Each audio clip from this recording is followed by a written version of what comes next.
الحمد لله رب العالمين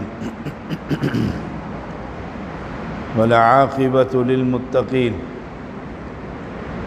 والصلاة والسلام على سید الانبیاء والمرسلین۔ توحید کی عظمت، لیکچر نمبر 109۔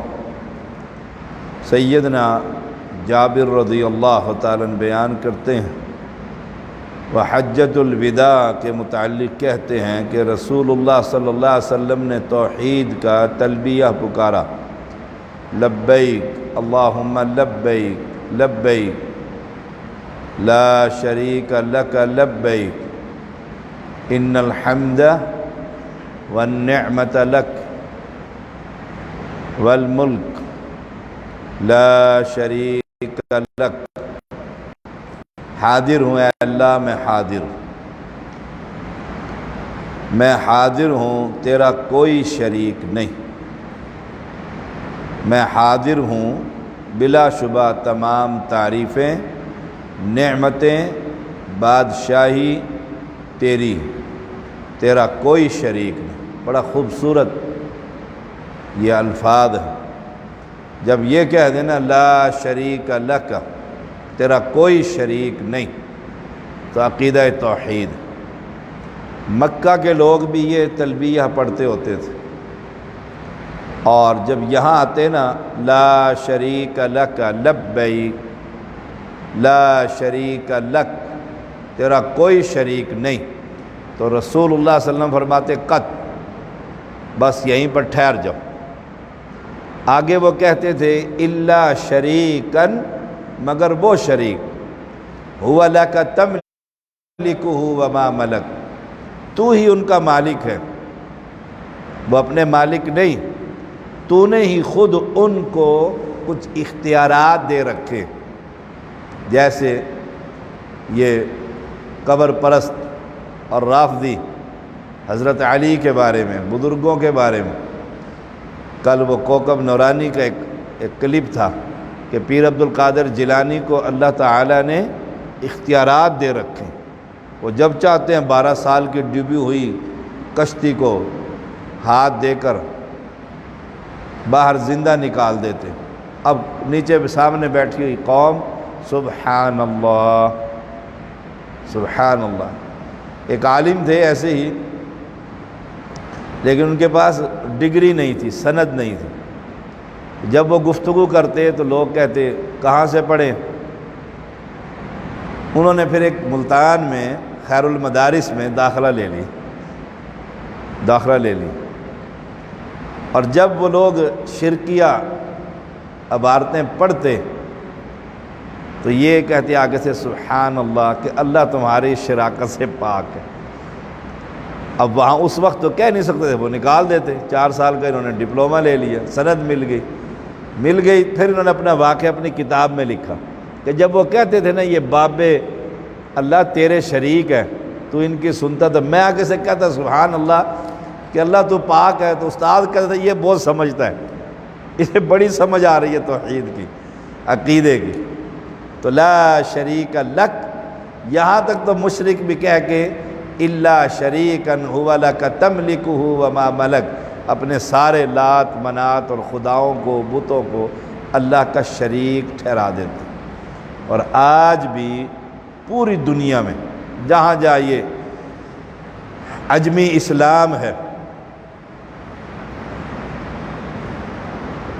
جہاں عجمی اسلام ہے، وہاں اللہ کے ساتھ انہوں نے غیروں کو شریک کر رکھا، اور کھل کر کرتے ہیں۔ اور جب ہم منع کرتے ہیں، توحید بیان کرتے ہیں، تو پھر یہ کہتے ہیں فرقہ واریت پھیلاتے ہیں۔ آپ یہ توحید بیان نہ کریں،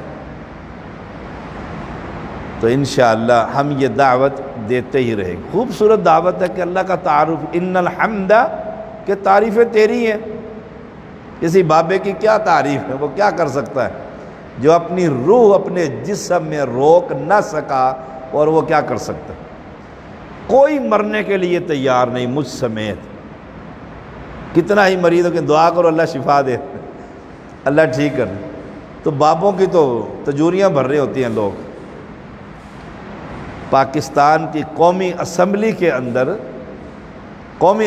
اندر شاہ محمود قریشی جو وزیر خارجہ ہیں، ان کے بارے میں دوسرے ممبر نے علن اعلان کہا کہ یہ مردوں کی کمائی کھاتے ہیں، ان کے بزرگوں کی ملتان میں قبر ہے اور یہ وہاں پر گدی نشین ہیڈ یہ ہے، اور ان کے ہاتھ میں 5-5 لاکھ کی تھدیاں، یہ الفاظ ان کے ہیں، الفاظ بھی وہی دہرا رہا ہوں، ان کے ہاتھوں میں نذرانے آتے ہیں۔ پھر تعریفیں کس چیز؟ تعریفیں تو اس بادشاہ کی جس نے یہ مسجد بنائی، آپ کو توحید سمجھائی، مجھے عقیدہ پڑھانے کی توفیق، بادشاہی اس کی، تعریفیں اس کی۔ وَالنِّعْمَةَ لَكَ، نعمتیں بھی اسی کی طرف سے، جیسے سید الاستغفار میں ابوء لک بنعمتک علی، میں اقرار کرتا ہوں تجھ پر، تو نے مجھ پر نعمتوں کی بارش کر رکھی، صحت سب سے بڑی نعمت، ایمان عقیدہ نعمت، آنکھیں کان بد، کوئی چیز تھوڑی سی خراب ہو جائے اس نعمت کا پھر پتہ لگ جاتا ہے۔ تو وَالنِّعْمَةَ لَكَ وَالْمُلْكَ، بادشاہی تیری ہے، تیری بادشاہت میں محمد الرسول اللہ صلی اللہ علیہ وسلم کی شراکت بھی نہیں۔ یہ ہے حج پر لوگ پڑھتے ہیں لا شریک لک، پھر آخر میں 3 نعمتیں گنا کر حمد، نعمت اور بادشاہی، ملک، پھر فرمایا تیرا کوئی شریک نہیں، تیرا کوئی شریک نہیں۔ یہ حج کے موقع پر پڑھا جاتا ہے۔ اگر آپ جا کر انالیسز کریں، جو حج کر کر آتے ہیں، 100 آدمی کھڑا کریں، ان سے صرف یہی سن لیں، یہ بھی نہیں آتا۔ میری ذمہ داری لگی اپنے مکتب میں، جب میں وہاں نوکری کرتا تھا تو علاقے سے ایک آدمی نے جانا تھا، میں اس کو لبیک اللہم، یاد ہی نہیں ہوتا تھا اس کو، یا یاد وہ کرتا نہیں تھا، جتنا میرا پیریڈ تھا میں اپنا پڑھا کے چلا جاتا۔ جب آئی نا بسیں، میں نے کہا آپ جا کر کیا کرو گے؟ اب اس کے الفاظ سنیں، وہ کہتا تھا لوگ شور مچائیں گے، میں بھی شور مچاؤں گا۔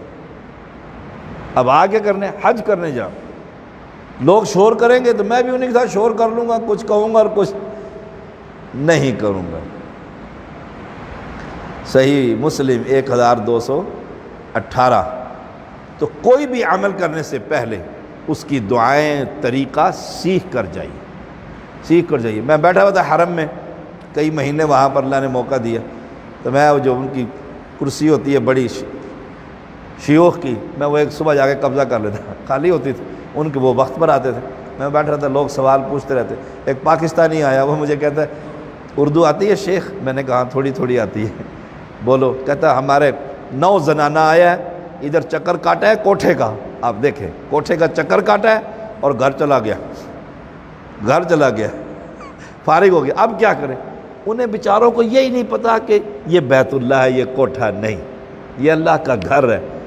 اب پھر 7 چکر کاٹے ہیں، نہ زمزم پیا، نہ مقام ابراہیم پر نفل ادا کیے، نہ صفا مروہ کی سعی کی، فارغ ہو کے بس ہم نے عمرہ کر لیا۔ میں نے کہا اب 9 بکرے جا کر ادھر دم دو، کہتا بس یہی بات ہے، اب دم دے گا۔ یعنی سیکھتے ہی نہیں ہے کہ ہم نے یہ سیکھنا ہے۔ اور رسول صلی اللہ علیہ وسلم کیا فرماتے ہیں؟ خذوا عنی مناسککم، ہم سے حج کا طریقہ سیکھو، لے لو بھئی یہ حج ایسے کرنا ہے، اپنی مرضی سے نہیں، نماز ایسے پڑھنی ہے اپنی مرضی سے نہیں، عقیدہ توحید ہے یہ ہم سے سیکھ لو۔ تو حج پر جانے سے، کیونکہ یہ حج کی توحید کی عظمت اور یہ دعا ہے، تلبیہ، تو یہ لفظ بھی یاد ہو، معانی بھی یاد ہو۔ میں نے اپنی کانوں سے سنا، ایک مشرکہ عورت کو جب طواف وداع کیا، اس نے، لوگ دنیا فون کرتی ہے، پھر وہاں لائنوں میں ہوتے ہیں اس دور میں، کہ علی حجویری کی قبر پر جا کر دیکھیں چڑھا بیٹا، اس نے مجھے حج کروا دیا۔ کھڑی کہاں ہے؟ بیت اللہ۔ اور شکریہ کس کا ادا کر رہی ہے؟ اب ان لوگوں کو بیوقوف لوگ چندہ لینے کے لیے، جہاد پڑھ لینے کے لیے مسلمان کہیں جی، کلمہ پڑھتے ہیں، فلاں کرتے ہیں۔ لبیک اللہم لبیک۔ آخری بات آج کے لیکچر کی، سیدنا انس بن مالک رضی اللہ تعالیٰ بیان کرتے ہیں، نبی اکرم صلی اللہ علیہ وسلم نے ایک پرانے کجاوے پر اور ایک ایسی معمولی چادر اوڑھ کر حج کیا جس کی قیمت 4 درہم کے برابر بھی نہیں تھی۔ 7 دن ہلکا سا اونٹ کا کجاوا قیمتی نہیں ہے. 4 درہم چادر وہ 2 چادریں جو ہوتی ہیں احرام جسے ہم کہتے ہیں، وہ اتنی ہلکی قیمت کی کہ 4 درہم بھی اس کے پیسے نہیں تھے. پھر آپ صلی اللہ علیہ وسلم نے فرمایا اللہم حجۃ لا ریاء فیہا ولا سمعہ، اے اللہ حج کی ادائی میں دکھلاوا اور شہرت مقصود نہیں. قیمتی احرام، اب تو بڑے بڑے پیسوں کے احرام قیمتوں جاتے ہوئے ساتھ والا کہ بڑا زبردست احرام، اس نے کہا جی گرمی نہیں لگتی، پسینہ جذب کر لے فلاں. اب کیا ہے، ساتھ والے نے اشارہ کر دیا، میں نے اس کا جواب دیا، دکھلاوے میں آ گیا. لاکھوں روپے لیا، لاکھوں روپے لگایا.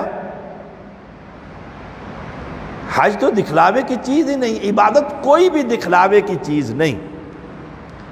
ابن ماجہ 2890 نمبر. تو کوئی، اور ہمارے ہاں کیا ہوتا ہے، مجھے یاد ہے میں چھوٹا سا تھا جب ہم سنی تھے، نانی میں حج پر گئیں تو پوری برادری دنیا، عورتیں اور مرد گلے مل رہے ہیں، حج پہ جا رہے ہیں. اچھا ایسا ہی ہوتا ہوگا، حج پہ چلیں گے. اس وقت جہاز یہ سمندر میں جاتے تھے، مہینوں کا سفر کیا، واپس آئی حج، پھر دیگیں چڑھی ہوئی. پچھلے دن میں نے ایک آدمی کو دیکھا، اللہ اکبر، اس نے کھجوریں پیش کی، اس کھجوروں کے اوپر بھی اپنا نام، عمرے کا نام، پھر اپنا نام، اپنا خاندان کی نشانی، اور پھر پورے شہر میں تقسیم کی گئی. مجھے بتائیں عمرہ ہوا، حج ہوا؟ لیبل لگے ہوئے ہیں زمزم کی بوتلوں پر طیب الرحمن زیدی، کھجور کے طیب الرحمن زیدی، اور میں پوری مسجد میں تقسیم کر رہا ہوں تو میں حاجی ہوں؟ سبحان اللہ، میں نے عمرہ کیا ہے، میں تو شہرت مقصود ہے. اللہ تعالیٰ ایسی عبادت سے ہم سب کو محفوظ فرمائے. وآخر دعوانا الحمدللہ.